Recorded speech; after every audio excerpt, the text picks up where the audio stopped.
कैसे है? उम्मीद करती हूँ बहुत अच्छा होगा दोस्तों। आप लोगों का 17 दोस्तों का आप लोगों का ढेर दर्शन करना है दोस्तों। आज 15 अगस्त है दोस्तों।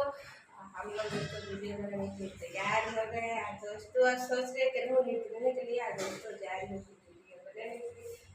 देख सकते हैं दोस्तों मेरा अगले बार से मैं साड़ी पहनेगा, अगले बार मैं सूट पहनूँ, हरा पजामा व्हाइट सूट केसरिया रंग वाली।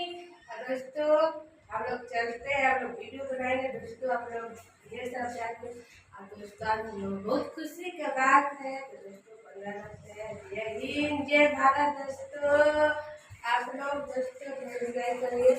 दोस्तों आप लोग झंडा फहराने के लिए दोस्तों बिल्कुल जाएगा दोस्तों। मेरे पतिदेव जी अब वहीं चल गए हैं अपने दुकान पर झंडा फहराने, उनको नहीं लिया है दोस्तों। देख सकते हैं बाबू नहा लिया, बाबू भी रेडी कर दे रहे, फटाफट हम लोग जाएंगे। बाबू ना